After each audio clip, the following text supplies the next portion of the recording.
veces me gusta acercarme a las personas que viven y experimentan la educación para poder sumergirme y descubrir todo lo que acontece en los sistemas educativos.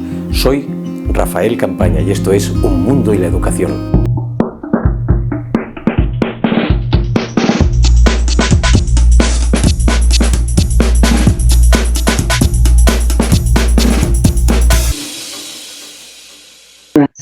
Bienvenidas y bienvenidos a El Mundo y la Educación, este canal que ya sabéis que hablamos siempre de esos contextos educativos que nos hacen entender mejor cómo es una sociedad y cómo se está transfiriendo, cómo se está educando esa sociedad. Hoy vamos a hablar con una persona muy interesante, vamos a hablar de un tema también apasionante que es un entrenador de fútbol. Él es Miguel Llorente. Él empezó en categorías inferiores del Fútbol Club Barcelona.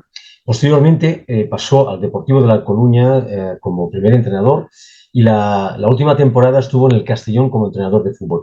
Pero nos vamos a centrar sobre todo en esa parte de la educación en el fútbol, cómo enseñar el fútbol, cómo enseñar esos valores en diferentes etapas y cómo eso puede ser una forma, vamos a llamar, interesante de obtener unas perspectivas sobre este deporte, otros deportes, incluso otras profesiones y la influencia que tiene el transferir toda esta información, todos estos valores en nuestros jóvenes y en nuestras jóvenes. Vamos a hablar con Miguel Llorente, pero antes vamos a dar la bienvenida a los nuevos suscriptores, daros las gracias, y a los que sois ya suscriptores también muchísimas gracias, y acordaos de transferir este canal, estos contenidos a otras personas que penséis que también les puede interesar, para hacer más grande y para que YouTube nos ayude a subir estos contenidos cada semana. Acordaos, darle al like y comentarios. Es muy importante ver el vídeo completo, es muy importante. Vamos a conectar directamente con Miguel Llorente.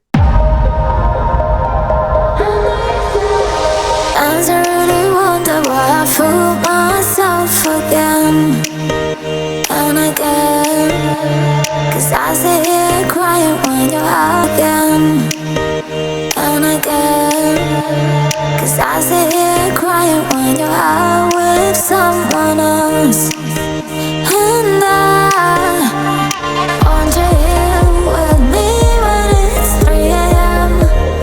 Though I wish I didn't care for you.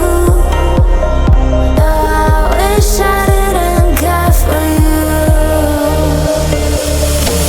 I'm over here, I'm now be waiting for you. I won't get through till you love me too. I know you said you wanna go, later you wanna go.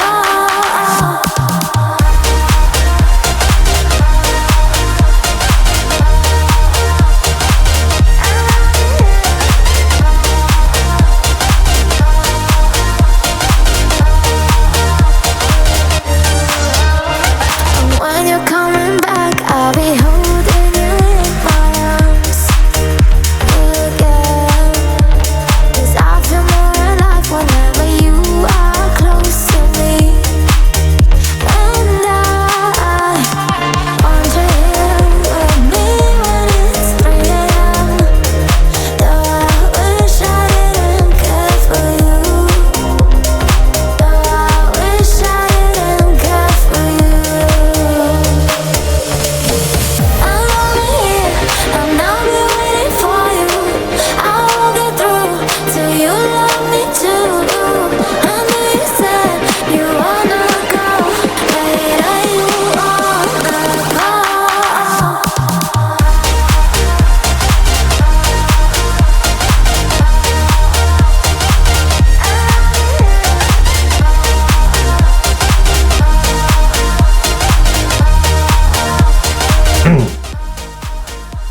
Miguel Llorente, muchísimas gracias por entrar en Un Mundo y la Educación y darnos la confianza para darnos estos testimonios que nos vas a dar. Muchísimas gracias. Nada, un placer, Rafael, estar aquí contigo y nada, ya sabes que siempre te lo digo que para lo que necesites, aquí estoy y más para si es para hablar de temas así que sabes que me gustan y que me dedico a ello y que siempre me gusta estar en estos saraos.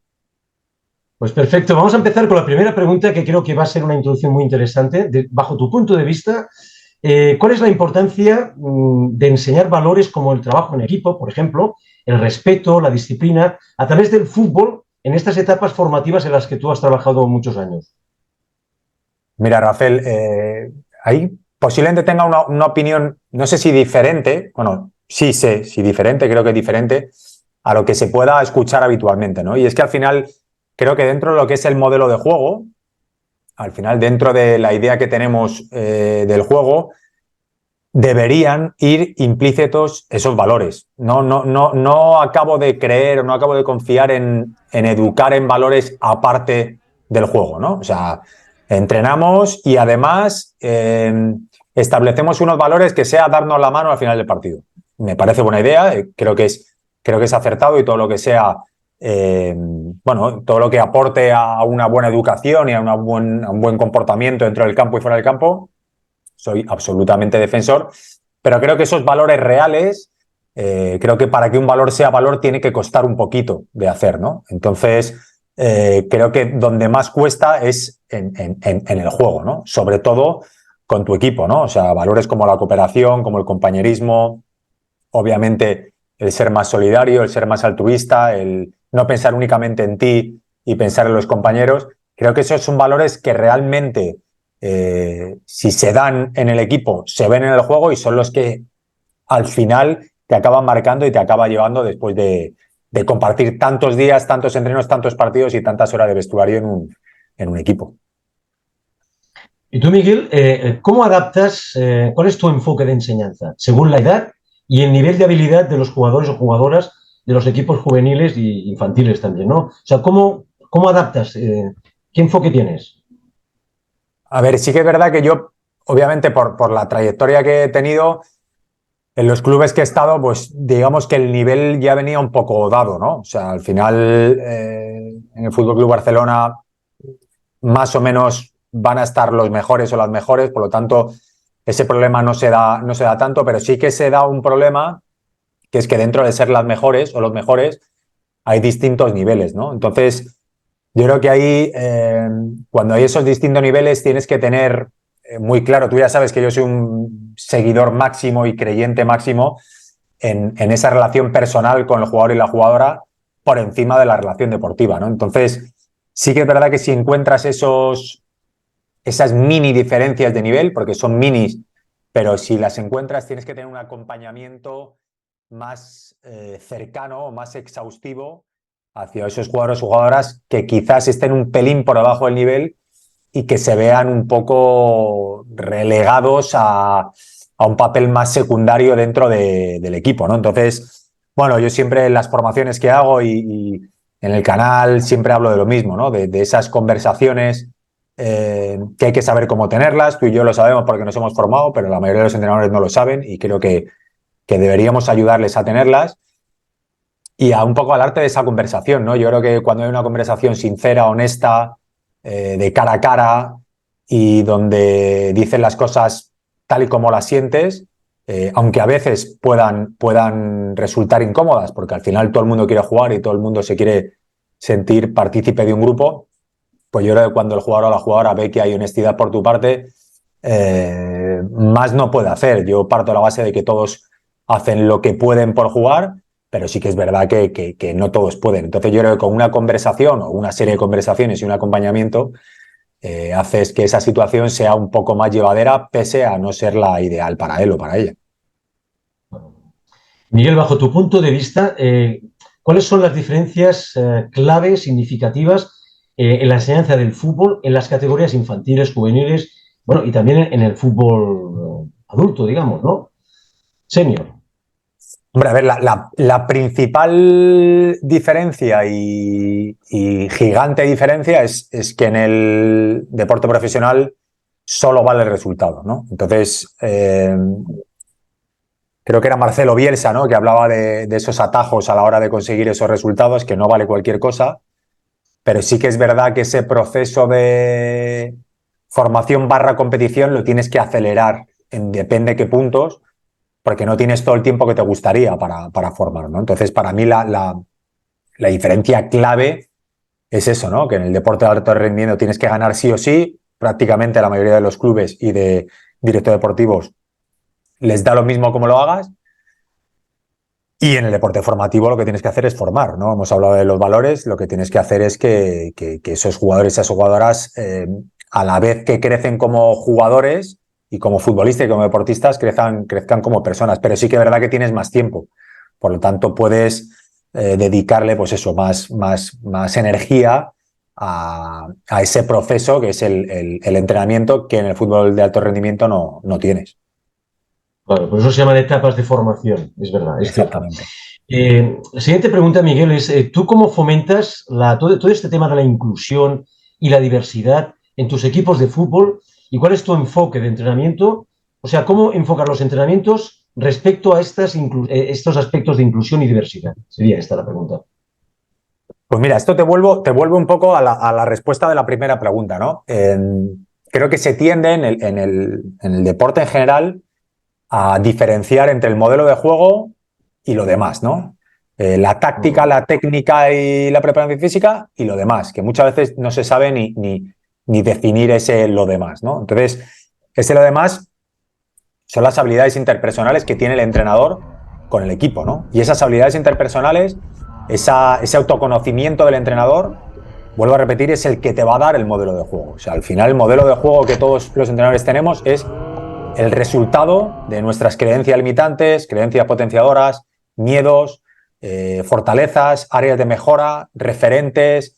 Es el resultado de todo eso, ¿no? Entonces, cuando tú tienes un conocimiento de ti mismo como persona y quieres trasladarlo a un equipo, el filtro o el transporte para llevárselo al equipo es el modelo de juego, ¿no? Y en ese modelo de juego, vuelvo a repetir, hay un autoconocimiento, hay una comunicación, hay una motivación, que es cómo consigo, después de vender mi modelo de juego, cómo consigo convencer al equipo y motivar, ¿no? Llevar a la acción para que ellos lo lleven al terreno de juego.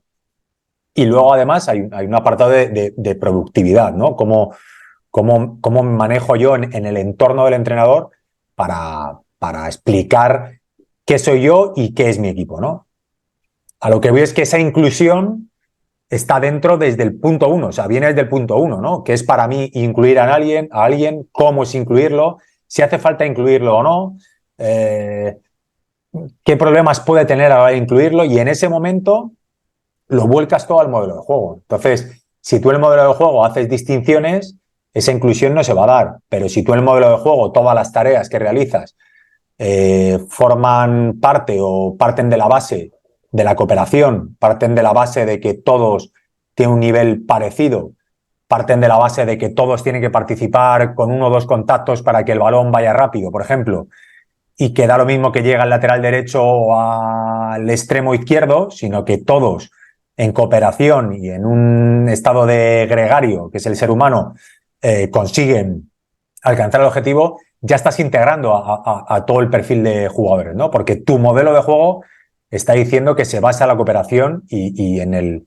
esa actitud gregaria de los jugadores. Por lo tanto, yo creo que si tu modelo de juego apuesta por esa integración, el momento que lo pones en práctica en 3 tareas y en 2 partidos, se ve claramente que nadie es más importante que nadie, sino que la fuerza la tiene el grupo. Son variables transversales dentro del trabajo que hacéis. Efectivamente. Tú, Miguel, ¿cuál es vamos a llamar tu filosofía en cuanto a la competición en el fútbol juvenil e infantil? ¿Cuál es tu filosofía en estas etapas respecto a la competición? Pues mira, la filosofía, un poco lo que hablábamos antes, ¿no? Si le quitas... yo soy un entrenador, me podría definir como entrenador formativo, sí que es verdad que cuando estoy en competición saco una parte de mí que también me gusta mucho, que es la de, obviamente, la de competir y la de ser mejor cada día y la de sacar 3 puntos, en el caso del fútbol, siempre que se pueda.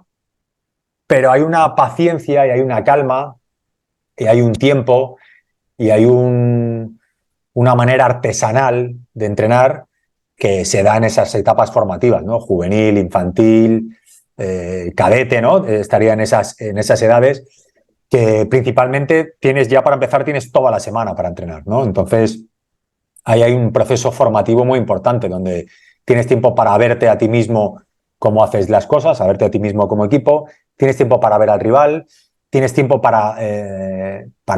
Es que vuelvo otra vez a las conversaciones, pero para mí son claves, ¿no? Para hablar con todos los jugadores siempre que puedas. De hecho, hace poco en el capítulo último que teníamos que tuve en el podcast, que era con Jofre Mateo, que tú también conoces, hablábamos de hacer un Excel, ¿no? O sea, un Excel donde tú vas poniendo el nombre de los jugadores y vas rellenando en ese Excel qué has hablado con ellos, cuándo, cómo y por qué. Y soy yo el primero en decirlo, que lo he hecho en competición y lo he hecho en formación, pero muchas veces no lo he hecho, ¿eh? Y eso me he dado cuenta que no solo que te traiga problemas, que al final no son problemas, pero sí que te aporta muchas soluciones a la hora del bienestar del equipo. Entonces te lo resumiría en que al tener más tiempo, puedes tener más dedicación y puedes tener más... Sí, puedes adoptar una manera más artesanal de entrenar. Yo creo que ese sería el resumen. Sí, sí, sí. Tú, Miguel, ¿cómo equilibras el desarrollo de las habilidades motrices básicas y también específicas dentro de la enseñanza del fútbol con la necesidad de ganar partidos? Y esto ya lo has hablado al principio, ¿no? ¿Cómo equilibras? Sí, es que al final siempre pasa todo por lo mismo. Recuerdo que hay una entrevista que le hacen a Pep Guardiola, no sé cuál de tantas de las que tiene por ahí rondando por YouTube y tal, pero le preguntan algo parecido, ¿no? Y al final, bueno, yo he estado muchos años en el Fútbol Club Barcelona, creo que al final, pues indirectamente recibes de inputs de personas similares y no las mismas, entonces al final pues tengo una idea muy similar, ¿no? Que es, todo esto se desarrolla jugando, ¿no? Y jugando, y jugando, y jugando, y jugando. Al final, ¿cómo aprende un niño a caminar? Pues caminando. ¿O a ir en bici? Pues yendo en bici. Entonces, vuelvo a repetir, es el modelo de juego otra vez, un poco la piedra filosofal a la que te tienes que acercar y a la que tienes que acudir todos los días, porque es la que te va a dar las respuestas a tus necesidades, ¿no? Entonces, mi respuesta es jugando todas las horas que puedas. Obviamente en deporte de alto rendimiento ya es complicado porque por tema de cargas y tal se te ve un poco más limitado, pero al final cuando íbamos y éramos pequeños y dejábamos el parque a jugar, a lo mejor estamos 6 horas jugando al fútbol, ¿no? Y ahí sí que realmente desarrollabas esas habilidades técnicas, motrices, con esos constreñimientos que a lo mejor era un árbol o era una farola. Claro, ahí realmente es donde aprendes. Luego otra cosa es que tengas el talento para saltar de ahí, saltar del parque, saltar de la calle y ir a un equipo profesional y encima ser muy bueno y encima ir subiendo, ¿no? Pero esas habilidades motrices y técnicas, como tú dices, se desarrollan jugando con horas de práctica. Claro, claro. Y Miguel, esta pregunta es un poco incómoda, pero yo creo que tenemos que abordarla también. Yo me imagino que debes tener situaciones de comportamientos inapropiados, por decir, o conductas antideportivas o actitudes disruptivas entre los jugadores y las jugadoras, ¿no? ¿Cómo abordas estas situaciones en ese proceso de aprendizaje y enseñanza? Pues mira, me gusta esta pregunta porque recuerdo que hace una temporada o temporada y media antes de irme al Castellón, también participé en un podcast y me hicieron una pregunta similar, ¿no? Se refería un poco al tema del Barça, que al final, como es el Barça, se da por hecho que los egos van a ser mayores y tal. Y esto es algo que yo publico muchas veces en Twitter, ¿no? Que yo creo que al final esto que se dice que los jugadores son egoístas, creo que es mentira. Los jugadores no son egoístas, incluso aunque ellos mismos digan que sí, creo que no son egoístas. Yo creo que los hacemos egoístas los entrenadores creando un entorno de supervivencia dentro del equipo, ¿no? O sea, al final un equipo es un ecosistema y si tú irrumpes en ese ecosistema con una manera de dirigir o una manera de hablar o una manera de relacionarte con ellos de una manera que no vaya acorde a lo que ya hay en ese ecosistema, el ser humano va a tender a la supervivencia. Entonces cada uno va a mirar por su lado, entonces vas a tener malas caras, va a tener contestaciones, vas a tener malas actitudes, pero de verdad, Rafael, creo que todos los jugadores y todas las jugadoras parten de una base solidaria porque es la naturaleza del ser humano. Vuelvo a repetir que el ser humano es gregario, entonces el ser humano necesita estar colaborando y cooperando por algo superior a él mismo, ¿no? Entonces, ya te digo que cuando hay egoísmo es porque el entrenador no está creando un entorno apropiado para que haya cooperación. Y volvemos otra vez al modelo de juego. O sea, si todo lo basas en esa cooperación, el jugador o la jugadora se va a dar cuenta que que o coopera o no tiene sitio en ese equipo y en ese ecosistema. Entonces, por la experiencia que tengo, yo te lo puedo garantizar, no he tenido problema con ningún jugador, ninguna jugadora por temas de ego, con ninguno. Porque al final he intentado que me vieran como un acompañante o como como un creador de entorno de crecimiento donde realmente no había supervivencia, simplemente había cooperación. Es muy interesante este tema que estás diciendo, Miguel. Y también me gustaría saber, ya que enlazando un poco con esta pregunta, ¿tú qué estrategias utilizas para motivar a los jugadores y a las jugadoras para mantener ese interés a lo largo de la temporada, que es muy larga? ¿Qué estrategias utilizas, si se pueden desvelar aquí? Bueno, como tú bien sabes, la motivación, hay muchos tipos de motivación. Para empezar, la intrínseca y la extrínseca. Y al final, bueno, pues si miras un poco pues, pirámide de Maslow o Tony Robbins, al final siempre hay 4, 5, 6 elementos que son comunes a todos los grupos, ¿no? Como puede ser la identidad, o puede ser la maestría, ¿no? Ser cada día mejor, o dejar un legado, ¿no? Hay 5 o 6 puntos comunes en todos los equipos. Entonces, bueno, es un poco lo que te hablaba, ¿no? Ese autoconocimiento, esa comunicación, esa motivación y esa productividad. Pues dentro de esa motivación es conocer esos 5 o 6 puntos y ir abordando uno por uno. ¿Qué pasa? Que dentro de esa motivación intrínseca, la extrínseca al final pues son ganar 3 puntos, tener un sueldo más alto, reconocimiento en redes sociales, pero ahí no entramos, ¿no? Porque eso no depende de nosotros. Pero dentro de esa motivación intrínseca, al tocar esos 5 puntos, también tienes que tener en cuenta cómo es cada jugador y cada jugadora. Y para eso tienes que volver a esas conversaciones que hablábamos al principio, ¿no? O sea, juntarte con ellas y con ellos, saber cómo es cada uno y saber qué botón funciona a la hora de que se pongan en acción. Uno será el reto, otro será ayudar al grupo, otro será el tema de los datos y las estadísticas, porque lo quieran ver, porque si no lo ven no lo acaban de creer, y otro sea pues sentirse que forma parte del grupo y que bueno, que están ayudando a los compañeros. Entonces, la motivación obviamente es un tema muy extenso, pero más o menos ya te digo que teniendo en cuenta la diferenciación entre intrínseca y extrínseca, y dentro de intrínseca estos 5 o 6 puntos para abordar, ahí es todo un mundo, obviamente. Claro, claro. Interesante, Miguel. Y tú, o sea, más allá de las habilidades futbolísticas que transmites como entrenador, como vamos a llamar como docente del fútbol, ¿no? ¿Tú cómo fomentas ese crecimiento personal? Has hablado antes de integrar diferentes variables en el modelo de juego, ¿no? ¿Cómo fomentas ese crecimiento personal, como el liderazgo, la responsabilidad dentro de los entrenamientos? Pues mira, buena pregunta, porque sí que es verdad que hace bastantes años en el Barça B, mi último año en el Barça B, si no recuerdo mal, teníamos algo que era fuera de los entrenamientos, que yo propuse a las chicas, lo vi, creo que fue de la selección de Japón, creo que fue, propuse a las chicas que ya que éramos el Barça y teníamos cierta repercusión, pues dejar los vestuarios cuando íbamos a jugar fuera, dejar los vestuarios limpios.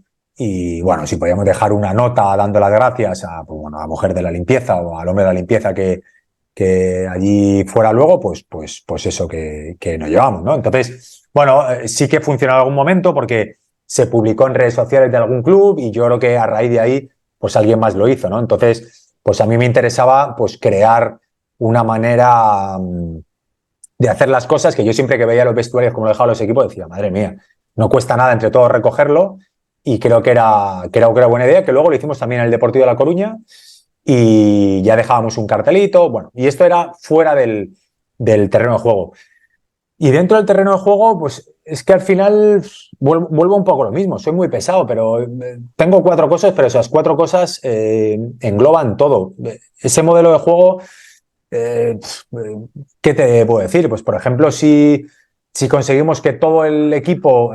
por ejemplo, te pongo un ejemplo un poco técnico del mundo del fútbol que espero que la gente que nos escuche lo entienda, ¿no? Pero hay un gesto que es técnico-táctico, que es jugar de cara, ¿no? Jugar de cara, ¿qué significa? Pues que tú estás de espaldas a la portería rival, entonces cuando te la pasan, tú te limitas simplemente a volver a pasársela a ese compañero o compañera porque tienes la marca detrás. Entonces, al final, eso se puede tomar como, bueno, te la paso, pero hay mucho más dentro de ese gesto, ¿no? O sea, dentro de ese gesto hay muchos valores que hablábamos antes y hay un liderazgo también especial de decir, bueno, yo tengo la marca detrás, si soy egoísta, me voy a querer girar y la voy a perder. Si pienso en mí, pero si pienso en ti y soy empático, te la debo devolver porque tú estás viendo todo lo que yo no veo, por lo tanto tienes un ángulo de visión mayor y el juego puede continuar, no vamos a perder la pelota, por lo tanto no vamos a tener que correr para defender, etcétera, etcétera.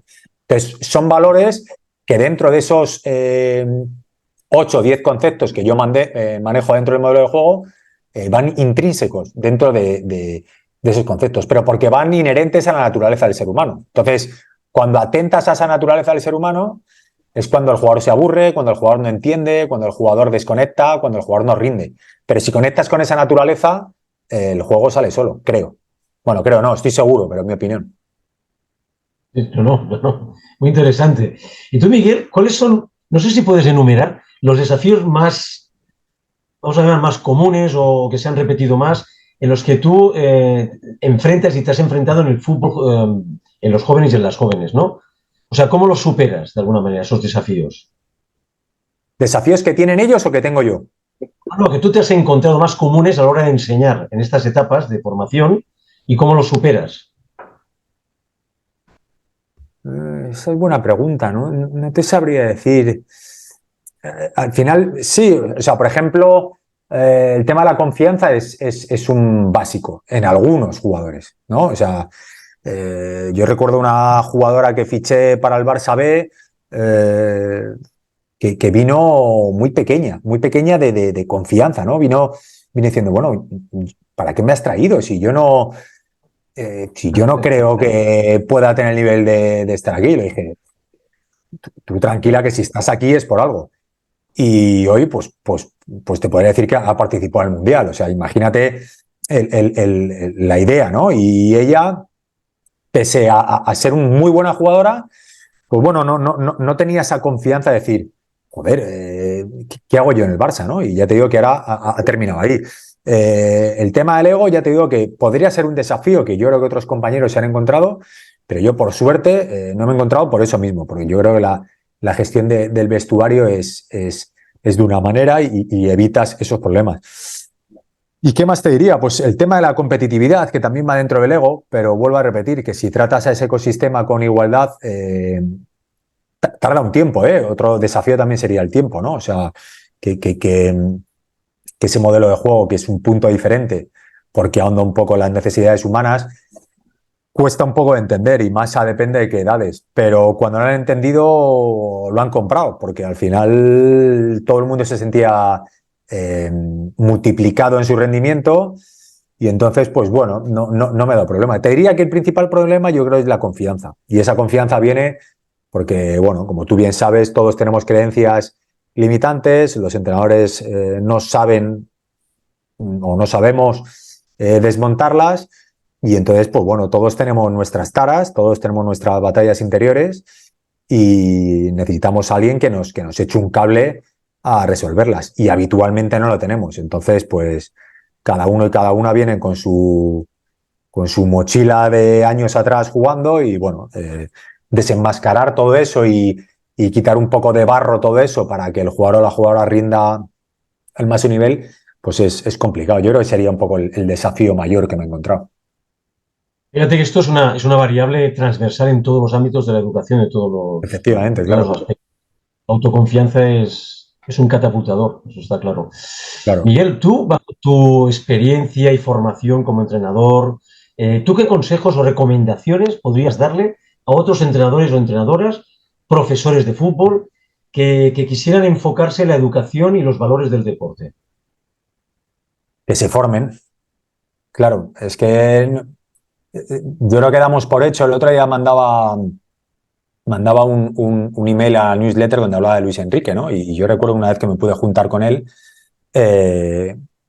bueno, me decía que él empezó a entrenar en el Barça B y que le encantaba entrenar y que era todo maravilloso, pero que se dio cuenta que entrenar era mucho más que ir ahí al campo, alinear a 11, hacer, que era mucho más, ¿no? Que había ahí una una gestión del jugador, una gestión del vestuario, que había que controlar y que, bueno, y además táctica y técnicamente, que quería aprender, y de hecho contrató a 2 profesores que iban a su casa y hacían formación con él, y a mí me parece de quitarse el sombrero, ¿no? Porque yo creo que hay muchos entrenadores que se ponen a entrenar lo decía el otro día Jofre en el capítulo, ¿no? Por continuar su carrera en el mundo del fútbol, y es que tenemos a personas bajo nuestro paraguas, y estoy hablando de alto rendimiento, que es gente hecha y derecha. Pero cuando estamos hablando de adolescentes, estamos hablando de un problema, de una ventaja mayor, ¿no? Que al final te ven como su referente, y si no estás formado pues eso, ya no tiene por qué ser en coaching, pero sí que en estas habilidades interpersonales, en mirar un poquito para adentro, ver qué es lo que te molesta, ver dónde puedes saltar, ver cuando te cabreas, por qué te cabreas y qué repercusión tiene, ¿no? Hay muchas herramientas que se pueden hacer que van a hacer que seas un mejor acompañante, ya sea como profesor, ya sea como entrenador, pero al final acompañante para estar con gente de esas edades, que se formen. Claro. Miguel, estamos llegando al final de esta magnífica entrevista, pero te quiero hacer un par de preguntas rápidas, si es posible. O sea, ¿tú cómo crees que el fútbol en sí, la enseñanza del fútbol, puede contribuir al desarrollo de las habilidades sociales y emocionales en nuestras niñas, niños y en nuestras adolescentes? Bueno, pues es la misma respuesta que cuando me has hablado de las habilidades técnicas y motrices, ¿no? Es que hoy precisamente, mira, he estado con otro chico que también tenía un podcast, exjugador de fútbol, y su proyecto lo ha orientado un poco por ahí, ¿no? Decía que el fútbol, tú piensas, Rafael, que como entrenadores y como jugadores igual, lo que vives en una temporada deportiva equivale a lo que vives en 10 años de persona normal, entre comillas, que somos personas normales, pero entonces es que ser entrenador y ser jugador es una experiencia tan rica en tantos aspectos deportivos y personales, que es que meterte en ese proceso es como un lavado de coche, ¿no? O sea, tú te metes ahí y toda la suciedad que lleves, cuando salgas al otro lado vas a salir limpio, porque es que por unas cosas o por otras, o bien por una mala situación que la tengas que solventar, o bien por una buena situación que la tengas que disfrutar, tu capacidad personal para evolucionar va a tener que salir a relucir en muchos momentos de una temporada. Y hablo de alto rendimiento, como hablo también de formación, porque al final el perder te da unos valores, el ganar te da unos valores, el competir te da unos valores, el no jugar te da unos valores, el no entender al entrenador te da unos valores, el que tus padres te llegues a casa y te digan qué mal lo has hecho y tengas que contestar y decir no me lo vuelvas a decir, te da unos valores. Entonces, es que el deporte, estamos hartos de decirlo, pero yo creo que muchas veces no se sabe por qué se dice, pero es que es un proceso vital que todos deberíamos pasar por ahí 2, 3 temporadas mínimo, porque es un aprendizaje brutal. Increíble. Miguel, la última y rápida pregunta. ¿Qué papel juegan, que has hablado de los padres, tutores, en ese proceso de educación, ese contexto, digamos, que envuelve a la enseñanza del fútbol o cualquier otro deporte? Pues los padres deberían hacer un papel bastante, te iba a decir secundario, pero yo creo que tendría que ser terciario. Terciario a la hora de opinar, porque sobre todo en el mundo del fútbol, me imagino el tema del básquet y tal también, pero al final todos somos entrenadores y eso lo único que hacen es daño al niño o a la niña, ¿no? Porque al final no vas a tener ni idea, porque al final, por mucho que veas los partidos en Movistar Plus, no eres entrenador. Entonces, la opinión, mejor quédatela para ti si eres padre o si eres madre. Eso sí, tienes que acompañar, ¿no? En ese proceso que hemos hablado, pues igual que el entrenador, en ese proceso que hemos hablado, pues ser capaz de, ¿no? Como esto que aprendimos en coaching, de hacer esas preguntas abiertas, esas preguntas potentes para conseguir que tu hijo o tu hija haga unas reflexiones más profundas y que además de haber vivido una situación X en un partido, en un entrenamiento, en una temporada, que encima, gracias a tu acompañamiento y a tus preguntas, saquen sí, como un resultado más profundo que el único de pues no he jugado o he perdido o he ganado, ¿no? Sino que con ese acompañamiento, ese pinchar desde la buena manera de entenderlo, con esas preguntillas que el niño o la niña tengan que explicarse y exprimirse un poco más para que saquen una conclusión mucho más rica. Miguel, hemos llegado casi al final, pero si quieres, ¿hay alguna pregunta que no hayamos hecho y quisieras en esta primera parte, pues, para acabar, ¿no? Decir alguna cosa antes de terminar esta entrevista? Pues... No, bueno, creo que es importante hacer un resumen, ¿no? Y el resumen, yo llevo ya tiempo diciéndolo y lo digo en mi proyecto, en mi newsletter, en mi podcast.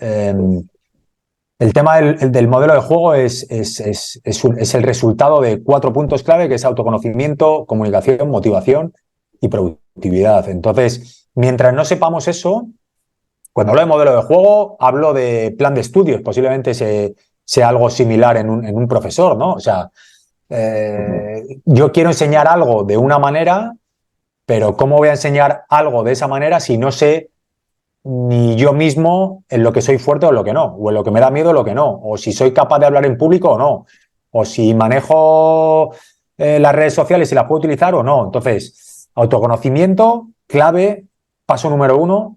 A partir de ahí, en el momento que sé cómo soy, comunicárselo al grupo de una manera tan efectiva que consiga llevar a la acción a ese grupo y a partir de ahí saber manejar el entorno para volver al modelo de juego. Al final es un entrenamiento circular. Ese sería para mí el resumen. Fantástico. Miguel Llorente, muchísimas gracias. Yo diría que tú eres un modelo de entrenador también. Nos vemos en la segunda parte. Todos somos modelos de entrenadores, cada uno somos diferentes. No, ya que copia que quiera. Nos vemos en la segunda parte. Te agradezco mucho todas estas declaraciones. Muchísimas gracias y hasta la vista. Hasta pronto. Muchas gracias, Rafael. Gracias. Hasta pronto. Muchísimas gracias a todas y a todos por haber llegado hasta el final de esta fantástica primera parte con Miguel Llorente. Fijaros que yo me quedo mucho cómo se transfieren esos valores a través del deporte, en este caso del fútbol, pero también el papel que siempre hablamos en los sistemas educativos de esos contextos que son las familias, sobre todo, y la sociedad que envuelve, en la educación y en la permeabilidad de los contenidos que intentamos transmitir a través del deporte o a través de otras disciplinas. Muchísimas gracias. Nos volvemos a ver en la segunda parte con Miguel Llorente y otras declaraciones muy interesantes sobre la educación. ¡Hasta pronto!